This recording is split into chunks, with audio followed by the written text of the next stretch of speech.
The Girl and the Ghost is, funnily enough, about a girl and a ghost. The end. No, I'm kidding. The Girl and the Ghost is the story of a little girl and what happens when she inherits a dark spirit or a ghost from a grandmother that she's never met and turns it into this companion and friend that she's never really had and always wanted, with dire consequences, predictably, as she grows up and begins to mature and change and make her own friends. As you know, would probably be expected when you make friends with a dark spirit. But that's basically what it's about. A lot of people call it a horror story, but I like to think that it's a story about what it means to be haunted, and that hauntings can happen in a lot of different ways and forms. Not just to be haunted by ghosts, but what it means to be haunted by memories, by loss, by grief, by loneliness. There's a lot of hauntings in this book, and the scariest ones aren't always the ones that involve ghosts. You sort of grow up. It's always hard to explain. Our relationship to the supernatural and to ghosts is very different from the Western, or more specifically American, relationship to your ghosts. In Malaysia and in Southeast Asia in general, I feel, the supernatural world is very much, the membrane between the supernatural world and the natural world is very thin, and easily permeable. You cross over, things can cross over and people can cross over pretty easily, really. And so you grow up with these things presented to you as just sort of matter of fact, this is what happens, just be careful. So plenty of friends grew up hearing, be careful when you play in the grass, stay away from any grasshoppers, you never know what they might be. And so you've always just sort of grown up knowing that there's always the danger of something lurking behind a facade of something commonplace. And so you grow up hearing things like, just be careful of grasshoppers, you never know what's going to follow you home. Before you enter a strange place, a forest or a jungle, make sure you ask for permission before you do. Be polite, don't take anything out. If it's not yours to take, don't take it. And things like that. And it's just sort of things you grow to accept. It's part of our culture and it's part of our upbringing.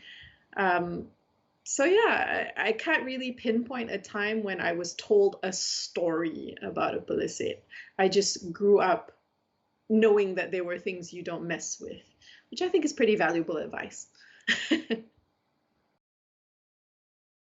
It feels amazing when you write something and you know that that's authentically who you are and how you grew up, and people are able to receive that. In the beginning, we talked a little bit about how I used to refer to this as my weird grasshopper story. And there's always a little bit of fear in the back of your mind that because you're writing something that is so outside of what is usually available to a mainstream American audience, because that's where you publish, even if this book is available all over the world, that is the intended audience. There's always a fear that it's not going to land, and it's not going to land right with the audience it's supposed to be published for. Now, for me, my audience, in my head, my audience is Malaysian kids, because I grew up reading in English and never seeing a name like mine or characters that looked like me in the books that I grew up reading, right? And so my audience has primarily always been Malaysian kids, but a personal audience versus a commercial business audience is a very different thing.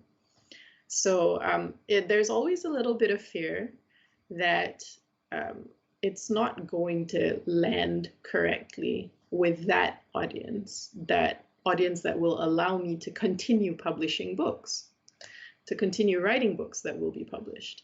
And to be honest, there's also a lot of pressure, because when you are one who stands in, when there's so few of you, there's so few Southeast Asian authors and very few Malaysian authors out here on this stage.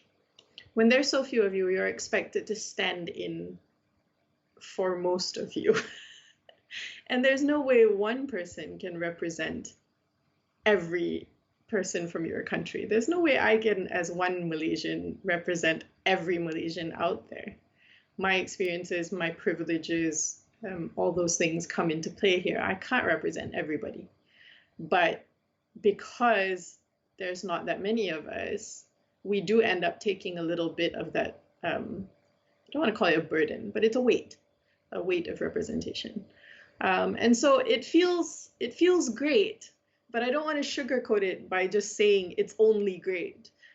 There's a lot that comes with it that makes it really complicated to discuss.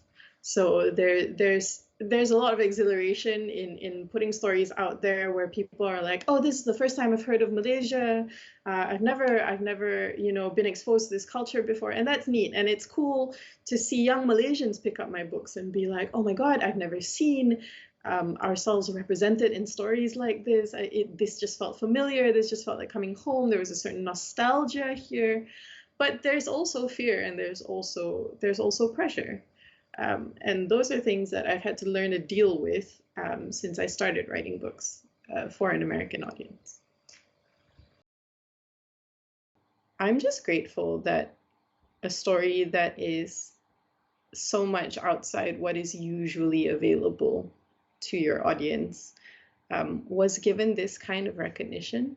I can't tell you what that means to be validated on this stage like this. And I can't tell you what that means, not just for me as the author of the book, because obviously that's thrilling. Like, I get to keep this moniker of Kirkus Prize finalist, like, for as long as I publish, and that's really cool.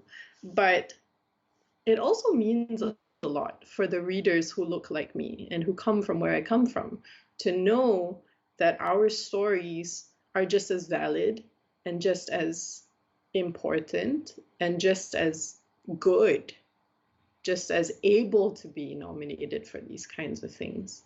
And that means a lot. That means a lot to kids who grow up in where I grew up, who look like me, who have names that sound like mine. That means a lot.